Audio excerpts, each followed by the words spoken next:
Okay, so what we're going to do is talk about two-column proofs, which is usually what scares most people away from geometry big time. Sometimes you'll take geometry class and a lot of your problems will look like the part A of this lesson. Some teachers don't want you to do this. Some teachers do. You don't know who you're going to get. So what I'm going to do is we're going to prove, even though we know by definition that A and C are vertical angles, we're going to prove it. So I'm going to show you how to do that. And let's just jump in. So what happens is when you get these, there's two things. They usually give you a figure, and then it'll give you what's called a given. They usually say given, or sometimes it's kind of labeled on here.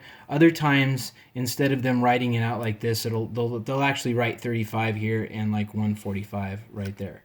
So what I'm going to do is I usually start by writing down what the givens are. Okay, so I'm going to write down the measure of angle A is equal to 35 degrees.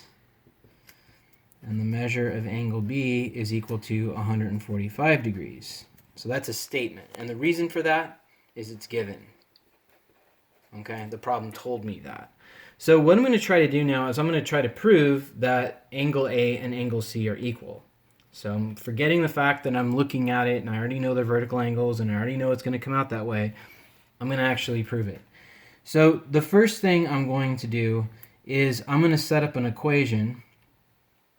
I'm going to do the measure of angle B plus the measure of angle C is equal to 180 degrees. So in the part A of this lesson, we talked about these linear pairs. So B and C are a linear pair. So I set that up. And all I have to do is write, this is how you abbreviate it, definition of linear pair. So that explains why I set this up like this, okay? Now the next thing I'm going to do, which you do a lot when you do geometry, is I know that the measure of angle B is 145. So what's going to happen is I'm going to take that same equation and I'm going to write 145 right here.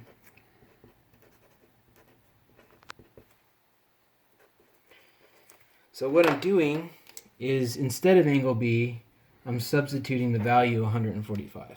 So the reason for that is called substitution. Usually people abbreviate it sub. All right, so then I'm going to do my usual algebra stuff here.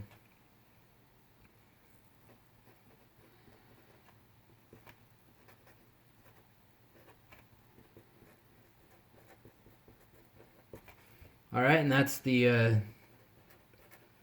subtraction property, and you can just, it's a subtraction property of equality, but usually people abbreviate enough so people can read it. Also, when you're doing this, don't write stuff like DL or SP or acronyms like that, because no one knows what you're talking about. And a lot of times you make acronyms that don't make any sense. They sound like other things that people know about.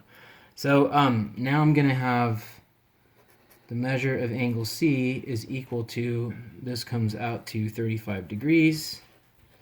And see how we already stated here that angle A is 35 degrees. What I'm going to do is, well, actually, forget that. I'm going to take, since angle A is 35 degrees, yeah, that's right, I had it right the first time. I can actually substitute 35 for angle A, because that's why you always define your angles in there, because that's just substitution.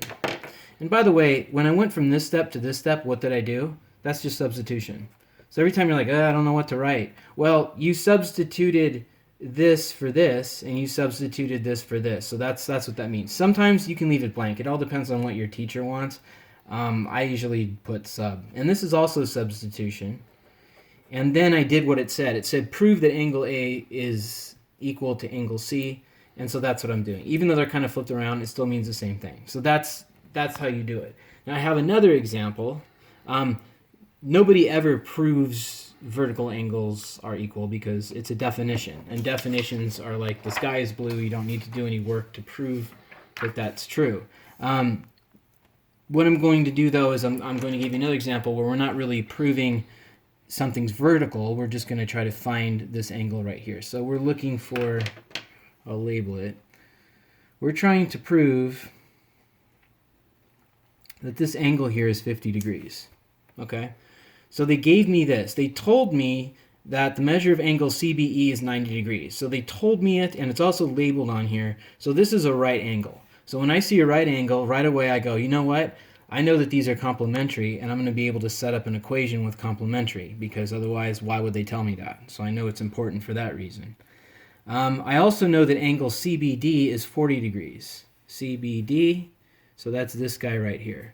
Now you'll notice that this is something I do. You might want to do it, but usually I like to label the figure with what they tell me, just so I have a visual of what I'm looking at. But I'm going to go ahead and just actually write this down as a given. I don't really need that. You could write it also, but what I really need is I need this angle sort of placed in the system so I can use it. So that's a given. They told me that. All right, so I'm trying to work towards figuring this out. Don't know quite how I'm going to get there, but what I can do is I can kind of figure this out, right? Because this is a 90 degree. So what I'm going to do is I'm going to say, all right, angle CBD plus the measure of angle DBE is equal to 90 degrees. And that's the definition of complementary. Okay? Because they're complementary, so I know that that's what's true. So now I'm going to substitute. So I'm going to take this and CBD and replace it with 40. Let's see. CBD is 40, so I can put a 40 there. And then I write the rest of this like so. And that's just substitution. Now I'm going to do this.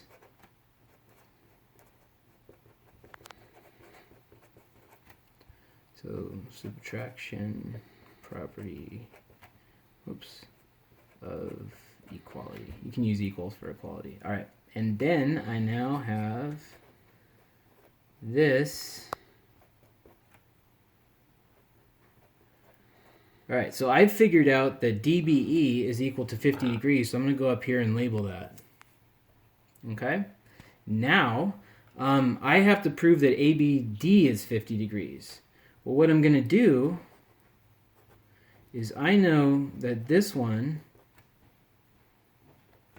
and the angle I'm after, which is ABD, I know that those are vertical.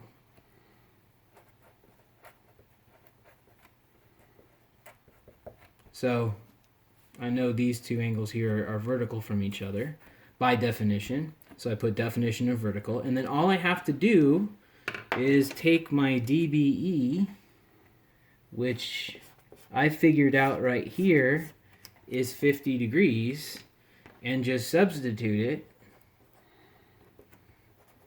And when I substitute it like that, I did what I was supposed to do. I figured out that the measure of angle ABD is equal to 50 degrees. And that was just by substitution. Okay, so that is how you write a two-column proof of your answer.